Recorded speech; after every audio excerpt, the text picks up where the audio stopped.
Aumenta el valor de tu casa con rebajatuscuentas.com. Termina de construir o remodelar tu hogar con préstamos con garantía hipotecaria y págalo hasta en 10 años. Hoy estamos con el exministro de Economía, Luis Miguel Castilla, para hablar de la publicación del marco macroeconómico multianual del Ministerio de Economía. Se publicó en el Diario Oficial del Peruano y realmente las cifras son preocupantes. Pero antes, Luis Miguel, ante todo, muy buenas noches. Quería verme, me parece interesante siempre este debate que planteó Carlos Anderson sobre la remuneración mínima vital, ¿no? Él dice, oye, no nos asustemos, ¿no? Genera los despidos o el desempleo o la informalidad que desde muchos estudios se dice que genera. Bueno, yo aprecio al congresista Anderson, pero creo que él está hablando como político, no como economista. Porque ciertamente este incremento lo que hace es aumentar la valla a la formalización. Y acá dos temas muy puntuales. Ese incremento favorece a 5% de la PEA y tenemos 14 millones de trabajadores que eso no le va a tocar. Y lo segundo es dar un ejemplo.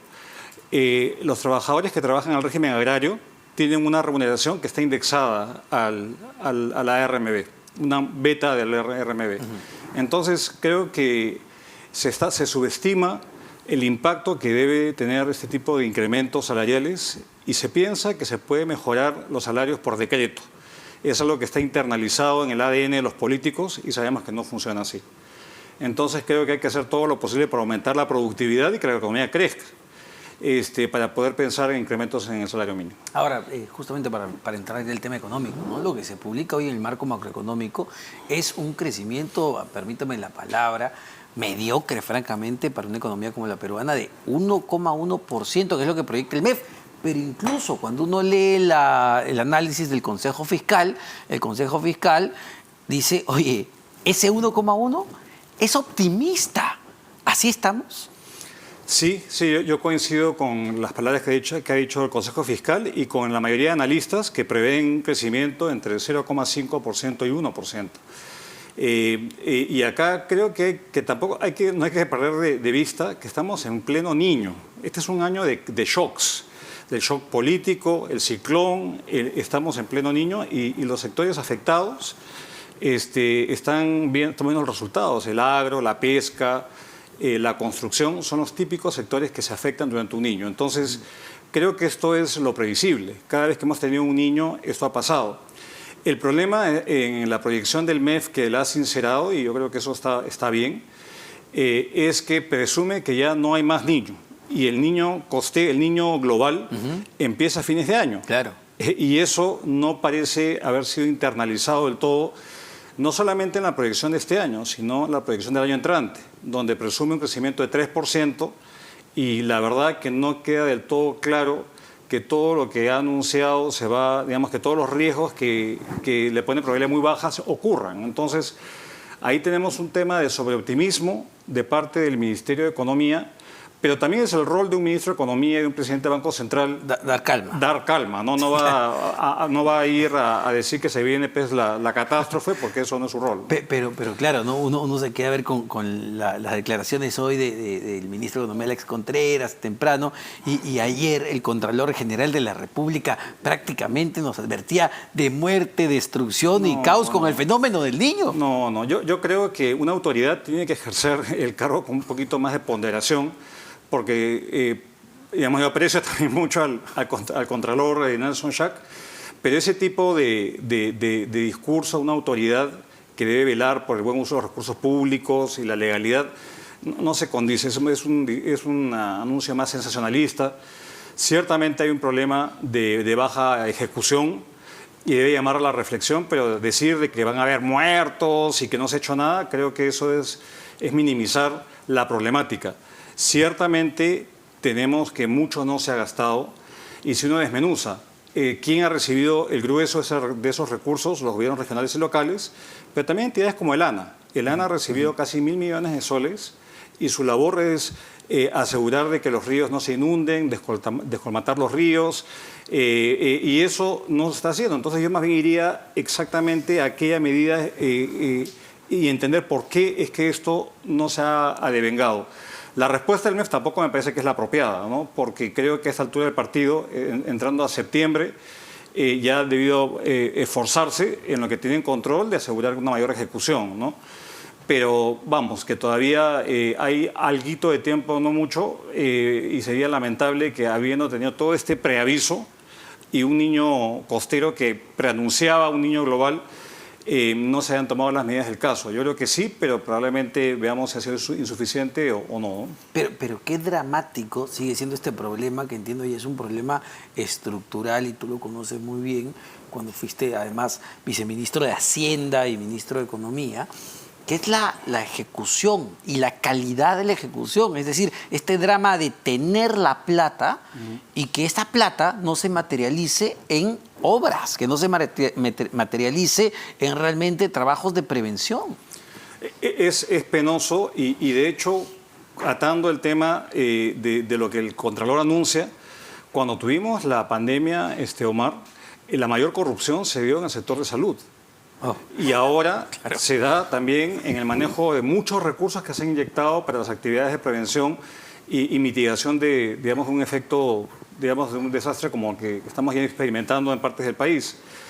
Esto responde obviamente a falta de capacidades, ha habido acompañamiento técnico en buena hora, pero yo creo que finalmente no tenemos, no se ha internalizado las urgencias que estábamos enfrentando y las contingencias. Y creo que si esas contingencias no se manejan bien, el crecimiento va a ser menor y vamos a estar en una situación mucho más precaria de la que anticipamos incluso para el año entrante, que es un año de recuperación. Yo ahí coincido de que ya comenzó a dar la vuelta a la economía, pero tenemos nubarrones muy, muy importantes, que es el niño. Y cada vez que hay niño, y es doble niño, tenemos que tomar todas las medidas del caso y asegurar que lo que se gaste se invierta con calidad y con transparencia, y es obviamente un tema de gestión pública y de adecuado control el que estamos viviendo en el país. Y había un riesgo que identificaba el Consejo Fiscal que no parece menor, que tiene que ver con este temor de que la sensación de pesimismo que hay en los agentes económicos, llámense empresas, llámense consumidores, se prolongue por mucho más tiempo, porque eso impacta directamente, entiendo, en inversión, en consumo. Sin duda. ¿Y por qué? ¿Por qué no calienta? ¿Por qué el gobierno de Boluarte, las designaciones, que evidentemente, le decía a Carlos, parecen mejores ministros que lo que teníamos con Castillo, no terminan de generar o entusiasmar? A ver, creo que hay varias explicaciones. Yo creo que en general todo este ambiente tan crispado, la falta de acuerdos, el Congreso que no sintoniza con las necesidades de la población, recién ahora, mes y pico de que presentaron el pedido de solicitudes, recién hoy se presenta el Premier y los ministros a hacer ese pedido. No hay un sentido de urgencia y el horizonte de planificación es muy corto. Si tú ves las expectativas del Banco Central, Omar, a los 3 meses hay mucho pesimismo, pero si se le pregunta a la gente de acá 12 meses, hay mayor optimismo moderado, digamos. Entonces, creo que es parte de este entorno enrarecido que impide que haya esa recuperación de la confianza por un lado, y por el otro es que estamos en un país de los trámites. Todo es difícil. Desde municipalidades que no dan permisos por motivos subalternos, hasta la minería, que en lugar de los trámites ambientales tomar un año, toman 4 años. Entonces yo creo que estamos enrevesados, estamos como un mal equilibrio de falta de internalizar la urgencia del momento, y que pese a los anuncios que se han hecho y un MEF bastante proactivo, todavía eso no estamos viendo efectividad en lo que ha hecho hasta el momento, y eso muestra pues planes que se ponen en stand-by y la inversión que sigue retraída. Y mira, justo mientras estamos conversando, me parece que, no me parece, ya me enviaron la información, que publicó más temprano que digamos, lo adelantaron justamente en el marco macroeconómico multianual, que tiene que ver con el presupuesto de cara al 2024. Entonces ya, como es tradicional, fines de agosto, el gobierno acaba de enviar el proyecto de ley de presupuesto de la República, que el Congreso en sus diferentes comisiones, en la Comisión de Presupuesto, tendrá que discutir. Tienen, entiendo, hasta fines de noviembre, ¿verdad?, para que esto sea aprobado. Pero más allá del tema procedimental, que ya es recurrente, la cifra es lo interesante. ¿no? La cifra es lo interesante y lo que están, digamos, planteando es un presupuesto que va a crecer en un 12.6%, si no me equivoco, 12.6%. Sí, perdón, 12.1% el 2024, estaríamos hablando de 26.000 millones de soles más de lo que fue el presupuesto del 2023. A ver, uno dice, entiendo que esto es una cifra alta de un año a año, ¿no? Sí, altísima. Claro, hay que descontar lo que vale es el crecimiento real, habría que descontarle la inflación. Pero igual, si es 12%, inflación de 4%, de 8%, en términos reales es una expansión importante y ahí el sustento es el crecimiento. Porque si no, digamos, si se proyectan gastos que están, digamos, sobreestimados, porque los ingresos están sobreestimados, vamos a incumplir la regla fiscal. Y ese es un riesgo que no es menor. Parte de las críticas del Consejo Fiscal, que de hecho lo han puesto en el marco macroeconómico, es que la proyección de reducción del déficit corresponde a justamente el tope de la regla fiscal. Y es una regla, no debe ser la proyección, debe de haber un margen de holgura para que si es que crece menos la economía, digamos, se respeten el tope de déficit establecido. Eso hace parte de la credibilidad del manejo fiscal en el país. Entonces, creo que se han ido hacia un presupuesto expansivo, probablemente mucha presión de gasto, pero hay que esperar que el ministro lo sustente, entiendo, la semana entrante al Congreso de la República y la SUNAT explique cuáles son el crecimiento de los ingresos tributarios para el año entrante, porque este año han caído 2 puntos del PBI, los ingresos fiscales. Eso hace presumir que el año entrante habrá una recuperación, lo cual veamos porque la economía parece que sigue aletargada y eso hay que abordarlo con mucha seriedad porque no estamos tampoco para farras en este momento. Y termino con esto. ¿Es creíble nuestra política económica en este momento o, digamos, genera preocupación, genera dudas, genera incertidumbre en agentes tanto internos como externos?